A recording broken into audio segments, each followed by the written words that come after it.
Good morning, McGinnis, and always I want to welcome you and thank you for joining me today on my Sunday Soulful Conversation. Well, we're going to have a fun topic today, but before we get into that, I just want to thank you again for being here and all the support you give by passing this along to anyone you think might be interested, might help them a little bit. You can share it from YouTube or Facebook or what have you. And well, if you're feeling inspired to do so, that would be awesome.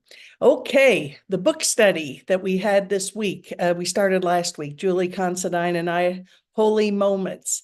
We had a wonderful turnout. It was really enlightening conversation and, really a group of people inspired and dedicated to living from a higher realm, a higher perspective, choosing to see the Messiah in everybody. And that's really what we're going to talk about today in a few minutes. But just want to remind you, if you'd like to join us for that book study, it's not too late. I'm happy to even send you a free book. If you don't have a book this week and you want to join us, that's okay.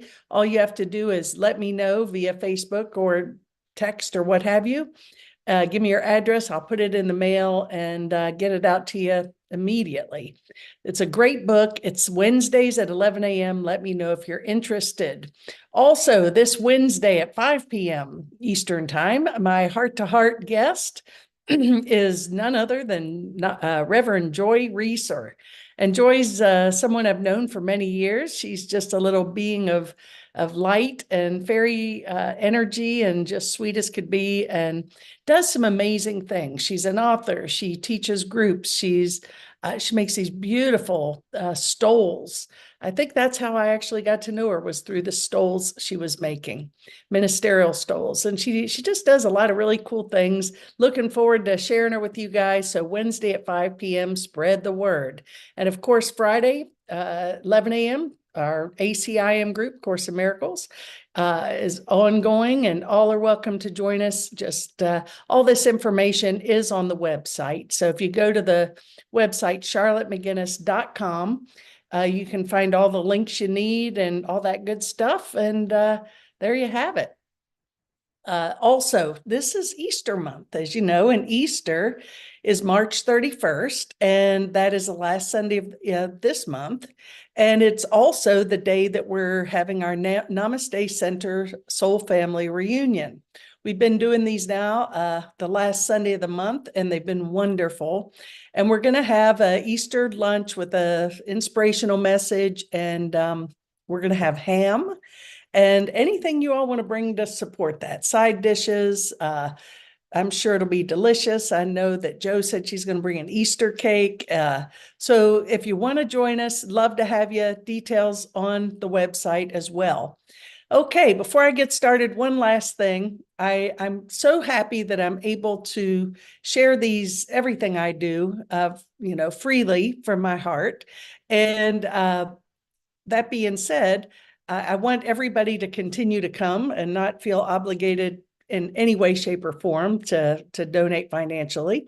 But that being said, I am really incurring a lot of costs, getting a lot of things going. So if you want to contribute towards the cost, that would be great. And if not, that's fine too. We'll still keep her going. But if you feel like it, I have a donate button on my website. You can just go right there and push it and go on. So enough said about that. Okay, so today we're going to talk about spiritual maturity and true forgiveness. And it's something I think, we definitely talk about a lot on these conversations. And I teach a lot of classes. I've been doing this work for many, many years. I've been ordained in the ministry since 1995.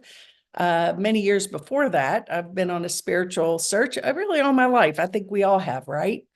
And I am committed to living from the greatest degree of love to the best of my ability. And sometimes I do well, and sometimes I don't do so well. And I use those moments as an opportunity to reflect and heal and grow from. So I share twofold. My sharing each week is twofold. I teach what I need to learn, what I'm working on, and also where I've learned and grown. So I want to share with you, hopefully with the intention of not separation, but unity and joining, and from the highest perspective, the highest realm of love and forgiveness. And what got me started or thinking about this conversation, and I do have to I would like to share it with you because it was very it shook me to the core. It really did when I saw it, and I just felt, wow, that is, if that's the way people in a higher spiritual perspective ministry feel, and then it made me sad. It really made me sad. And again, not pointing judgment, just sharing my perspective. And it goes on to say, it has a picture of former President Trump walking away. And it says, I imagine it as a chilling final turn of the plot. His world is coming to an end. He will never have another good day. The loser label will haunt him. The law will pursue him. Mental illness will hobble him. His properties will bankrupt him. Wow. I just thought, gosh, I would never wish that on anybody. This is not a political statement, but we claim to be ministers of forgiveness and unconditional love, and yet to make such a harsh statement towards anyone got me thinking, okay, what's this really about? So we're going to talk about this. And, you know, a lot of I'm guilty of this too, but I'm very aware of the political dynamics going on within myself and collectively. And I have really chosen to recognize what's provoking a charge in me. Where am I still pointing my finger? Where am I needing to be right? And where am I not allowing love to come into the mix? You know, we talk about oneness, you know, and that's the big catchword, you know, of a lot of the spiritual teachings. It's like, oh, we're all one, and there's not, you know, everyone's just an extension and reflection of ourself. And, you know, we talk a good game, right? But then when it comes down to, except for him or her, not going to let them into my oneness, into my circle, right? Well, we're going to get into that in a little bit more, but I look at this oneness as being, you know, the quantum field. Okay, everything is vibrational. Every thought has a vibration with it. So everything vibrationally, every thought we think has a vibration. And since we are all one, you know, the universe is just one big energy field, and we're not separate from any of it. We're feeding this quantum field, I call it the quantum soup, with either loving ingredients or yucky ingredients. And so this, to me, that statement was a yucky feed, okay? So I'm thinking, okay, so do we believe we're one or not? Do we believe in forgiveness or not? You know, love, and I think what we forget, you know, without this is not about condemnation. This is about a shift in perception. Let's just recognize that maybe we could do better, right? Well, I believe love and forgiveness are our superpower. That, you know, when we come from that it's the greatest gift we can bring into the quantum field. Condemnation, attack, and anger are very low vibration and very weak. And they don't work. I also believe every soul, and you know, animal, human, every soul is equally worthy and precious. You know, there's no hierarchy. You know, we're all really here teaching and learning from each other.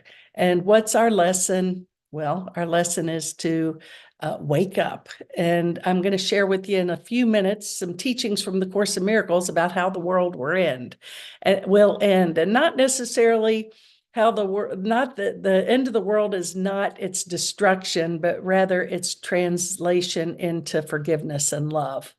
And that's what we're going to talk about. So anyway, as I said earlier, I was pretty shook up by that post, and more so even by the people who were like, yeah, really getting into it. And I'm like, okay. It hurt my heart. It really did. Uh, so I discussed it with my Course in Miracles group, which is on Fridays, and I'm really grateful to have them for support.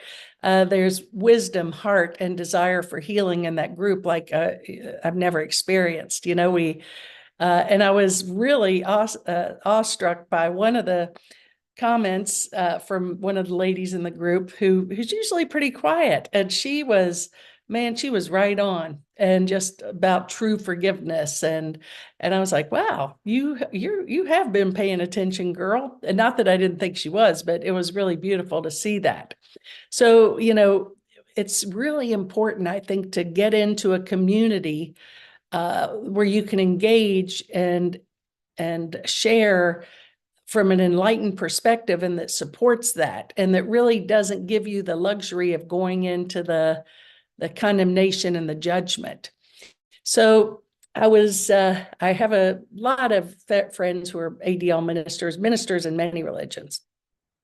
And one of them who I respect, so many of them, and my friend Vicky, she said, energetically and spiritually speaking, my reaction to the tyrant is as important as the tyrant's behavior.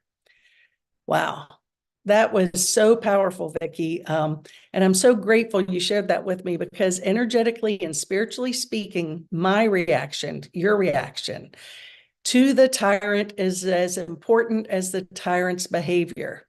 So that is equally important. Are we here to live as spiritual beings? Are we here to offer the greatest degree of love? Are we here to see beyond the illusion of a person's frailties and sins, loveless perceptions? Or are we just going to build on those and keep this quantum fear perpetuating? So it is important how we respond to life. That's what we're here to do, is to bring light into the darkness and not to perpetuate the darkness. There's a quote in A Course in Miracles that says, you can only heal the insanity in a brother by perceiving the sanity in him. So again, am I going to just grab that bone and focus on the sins of my brothers and sisters and just beat that to pieces and just build it up like a bonfire and grab allies and make it bigger and bigger? Or am I going to just bless it and love it and say, Holy Spirit, show me another way. I'm charged up about this. What is it in me? Because again, if it didn't exist in ourselves, and this is where a lot of people run from A Course in Miracles and don't like this, but if it didn't exist in me, I wouldn't see it. So what is it that in this person or this situation that provokes such a charge? And own it for yourself, because they are just mirroring what is unhealed in us. That's tough. Lots when people throw the Course in Miracles out the door, right? Spiritual maturity. It's like, yes, I like this, but I use my spirituality sort of to manipulate and get the outcomes I want. And, I've done it. Yeah. But now I really do my best. Thy will be done. Show me the greatest degree of love here. I don't want to perpetuate the fear and the anger and the separation anymore. I know better. I haven't mastered it yet, but I'll give myself credit. I'm doing a lot better. And I know a lot of you all are as well. And I commend you for that. Well, a lot of times too, it doesn't mean I mentioned the Course in Miracles group and this Holy Moments, which are beautiful and great support. But, I always think back to my tribe, and the tribe I speak of are myself and 6 dear friends who've been friends of mine for up to 50 years or more, from Huntington, West Virginia. And we're 62, I'll admit it. 50 plus years later of knowing each other and interacting, we're still best of friends, support each other in every way. And believe me, we are different in many ways. I mean, there are far right, far left. There are income variations, job differences. We're just all sort of doing our thing. But at the core of this is none of that means anything. You know, it's just kind of like, that's nonsense. The heart is what's real. And, you know, we don't need to point fingers or point out faults because there's so much more. We just point out and support each other and cheer each other on. And we just move beyond our differences and we focus on the love and joy. And again, it is all about when we do this, live from this place, it is a blessing. And this is a joy beyond this world. So I encourage you, I'm so grateful for this tribe because, you know, the fact that we've all remained wonderful friends and will continue to do so is a blessing I don't think many people have in their lives. And I don't take that for granted. And of course, Ellen, you know, we're very different in many ways. And I'm more assertive and outgoing, and she's more quiet and she's a watcher, knows what's going on, but she's very deep, and I'm very deep and quiet, and I'm ta-da. So we're different, and that's how we bring balance to each other. So, you know, I want to point out something that Ken Wapnick, I mentioned him last week, and Sora said, yay, Ken. And we got on a conversation about that. But Ken Wapnick was one of the original teachers of the course. He was instrumental in bringing it into being. And I don't want to go into a big dialogue about Ken, except one thing that I had the pleasure of studying for quite a bit with him, and I really appreciated where he was coming from, and he had made it clear that the course there was a conversation about someone who is bringing popularity to A Course in Miracles and the masses and this and that. And he said, it's not about that. He said, it's about people living in the principles and the truth of it. And this is, I think, true whether it's A Course in Miracles or anything. You know, I'd rather be in a tribe of a small group that is committed to living from the greatest degree of love, transcending the BS, offering forgiveness, being kind, always taking self-responsibility, recognizing that we are truly one, also saying, you know what, Charlotte, you could have done better there. And I'm like, yeah, you know, you're right. Thank you. And so that's the people that I want to. So it's not about building a organization necessarily that millions of people are, or thousands or hundreds even, are participating in, but rather really that those disciples, Jesus and his 12, right? Of people who are spiritually committed to learning and healing. And they had their lessons there if you think back, right? Okay, so forgiveness too, this is something, it doesn't mean that we are condoning an insane behavior. I think a lot of people, oh no, we can't forgive that. That's, you know, these behaviors that we all have are insane, right? We're all teaching, we're all learning, but you know, it's like, let God handle this. We don't have to police the universe. So let's just forgive the best of our ability. And really, forgiveness is self-forgiveness, ultimately, because if my lens was clear and my heart was pure, I would just see love everywhere and not be tempted to judge. And so we have to ask ourselves why we judge.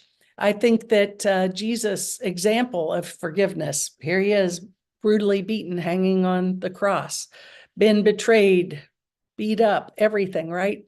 And what did he say? Father, forgive them, for they know not what they do. Well, Jesus says, even the least among us can do what he did in greater things. I take that literally. we all have that potential. It's just that we're not willing because we got to cling to our story and we got to find grievances. We got to find a reason to be right and support my reason I'm upset and blah, blah, blah, right? I mean, we all do it. I'm not here to beat anybody up. It's just like, what are we here for? I mean, really. And we have contracts. I do believe that we have sacred or soul contracts that kind of like before we come into this world, we've agreed to play these roles because it's kind of like, okay, I'm going to play the role of this really mean evildoer because I know, and that's a tough role to take on, by the way. And I'm going to play just really a dirty, dark role because I know that there with that comes great lessons in forgiveness. And so everything is a teaching device for bringing us home. That's what A Course in Miracles teaches us all the time. Everything is a lesson. That's what this is, classroom earth. What's the lesson? Lesson is forgiveness. See, even in this book, Holy Moments, not even in this book, it's in everything. See the Messiah in everybody. Look beyond our ego's judgment, see the Messiah. So what do? Instead of bashing what you hate, getting out there, put your energy in what you love. Who did that? Oh, Mother Teresa. She says she was asked if she would march in a protest against the war, Vietnam War. Her answer was, no, I'm not going to be against anything, but if you have a march for peace, count me in. So be for love. Focus on the solution of unity and peace and oneness. Remember that we don't need to attack. We need to offer forgiveness and kindness. Well, I want to give you the definition of a miracle. You know, I talk about the Course of Miracles every week, and this is a definition of miracles in the Course. It says the miracle, as described by the Course, is a movement instantaneous or very rapid from lower or separate mind to the higher self or one mind, from duality to non-duality. It's called a miracle because it's something seemingly impossible. Much more impossible even than, say, moving mountains.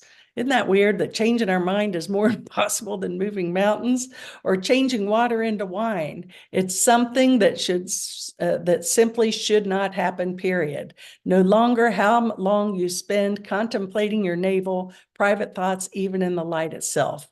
In the Course, Jesus is offering himself or the Holy Spirit as a stepping stone. Simply give your thoughts over to him and he will do it. Don't do anything for yourself. Just be with him and pray vigilantly and deeply to take the reins for you. Focus only on him, not yourself, and the miracle is done. I have experienced this countless times. Focus on love and nothing else. Give our thoughts to the Holy Spirit, to Jesus, to Buddha, to Paramahansa, to whoever your light is, and be sincere and focus on nothing else, and the miracle will occur. And it's so true. But we're giving our focus and attention on things that are dividing and separating and so on and so forth. So,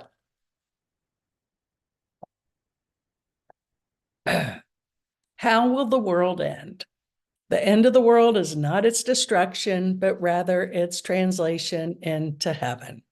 So, the Course of Miracles, there's a section in the manual for teachers. I'm going to share some of the key points on this exact topic. I think it will be helpful, and because there's a lot of talk, I watch, I'm on the treadmill every day. People know because the people that I talk to on the phone, they say, "Are you walking?" I know I'm on the treadmill, and I watch a lot of YouTube, and I want to be as open-minded. I want to know the truth. I don't want. So I'm open to everybody's perspective, and in many I agree on, and many I don't, and I don't have to make anyone wrong to make me feel better about mine. I just didn't. I like to learn, right? So how will the world end? Well, a lot of prophecy people, people that are into Revelations say that we're in the end times. I believe we're in the end of the world as we know it. I think that has a different context and meaning to a lot of people, as many individuals as there are on the planet, probably. We all have our own idea of what that could be.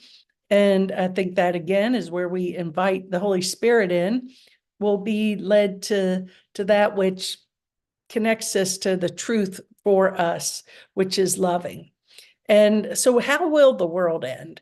This is, in other words, this is not literally the end being blown up by nuclear bombs or whatever.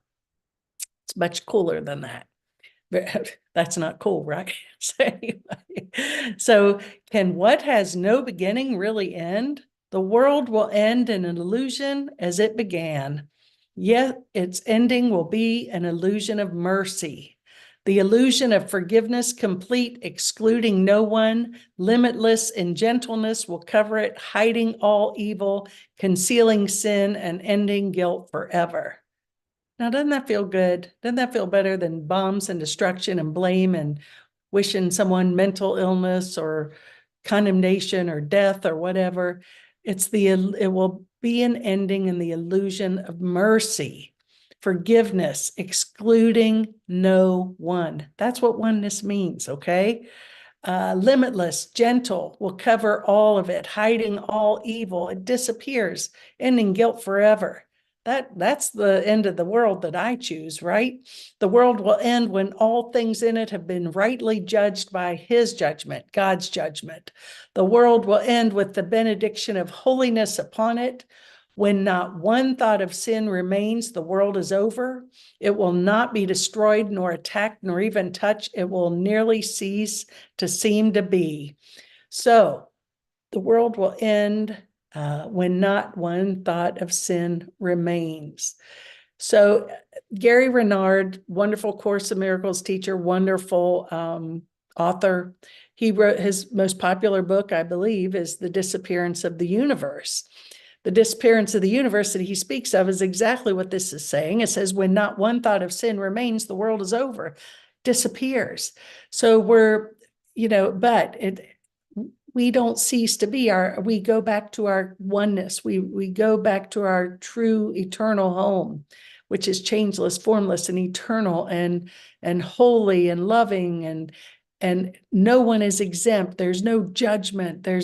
But we have to let go of those things we cling to, those things that divide us and separate us. And no matter how justified we think we are, we really have to know that when our minds are purified, that this dream will disappear, this illusion of insanity, really.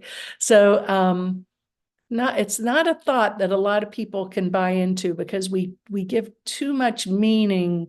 I can accept that on this, and this, but not this, this. No, this is not acceptable. They're sinners. They're awful, blah, blah, blah, blah. We do that, right? Well, okay, you can hang on to that. But, the one thing I would say is that we're all one. We're all part of this quantum, right? So this grand awakening cannot occur with anyone being exempt. So you say you want to wake up, you say you want to be spiritual, but where are you still holding grievances? And I don't have to fix anybody or change anybody or convince you of how wrong and bad someone is. I just have to be here and shine my light and love. Certainly this seems to be a long, long while away, when not the thought of one sin remains. Appears to be a long-range goal indeed, but time stands still and waits on the goal of God's teachers. Not one thought of sin will remain the instant any one of them accepts the atonement for himself. It's not easier to forgive one sin than to forgive all. It's not easier to forgive one sin than to forgive all of them. So last week we talked about how powerful each and every one of us are, right? So we have a bigger role in this atonement at one-ment than we could ever imagine. You just have to be willing to accept the atonement for yourself. Take responsibility for sight. Doesn't matter what anyone else is doing. You can only heal the insanity of a brother by perceiving the sanity in him. the Messiah. That's our job. Let Spirit handle the rest. The illusion of orders of difficulty is an obstacle the teacher of God must learn to pass and leave behind. One sin perfectly forgiven by one teacher of God can make salvation complete. Can you understand this? No, it's meaningless to anyone here, yet it's a final lesson in which unity is restored, because it goes totally against all the thinking of the world, but again, so does heaven. So, this is not our home. Our home is in the safety of our Creator, with each other, totally at peace and at one. So we can't even begin to understand this. It's a process. It's a lifting of the veil, moment by moment. So again, what do? Forgive. What is forgiveness? Examining my projections. When I do that, there's only one of us here. Yippee, it's all good. So, in other words, the world will end when its thought system has been completely reversed from fear to love, from duality to non-duality. So, the final lesson that we're speaking of, which brings the ending of the world, cannot be grasped by those not yet prepared to leave the world and go beyond its tiny reach. What then is the function of the teacher of God in concluding this lesson? He need merely learn how to approach it, to be willing to go in its direction, trust that if God's voice tells him in a lesson he can learn it. We do not judge it as hard or easy. His teacher points to it, and he trusts he will be shown how to learn it. So surrender, follow, worry about yourself, right? There's we watch, just to bring a little levity to this, we watch these dachshund, of course, we're doxy, as Ellen's daughter said, crazy doxy ladies, right? So we watch these funny videos with this dachshunds, and the mother was sort of scolding the dachshund, and the dachshund said, "You worry about yourself." So it's hilarious. But anyway, I was just thinking of that. We need to worry about ourselves and get our, just live and let live, right? But I love this next thing. I mentioned joy earlier. The world will end in joy because it is a place of sorrow. When joy has come, the purpose of this world is gone. The world will end in peace because the world is a place of war. When peace has come, what is the purpose of the world? The world will end in laughter because it's a place of tears. Where there's laughter, who can longer weep? And only complete forgiveness brings us to bless the world. And blessing it, it departs, for it will not end as it began. To turn hell into heaven is the function of God's teachers, for what they teach are lessons in which heaven are reflected.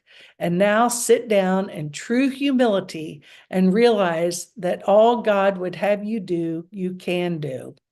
So do not be arrogant and say you cannot learn his own curriculum. His word says otherwise.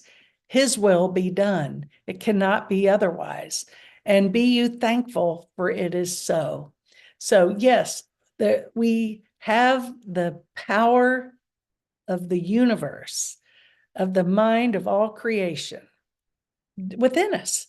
We just have to tap into that. We have to feed that, not feed the separation, the anger. We think, because we're perpetuating this dream of hell and separation, really.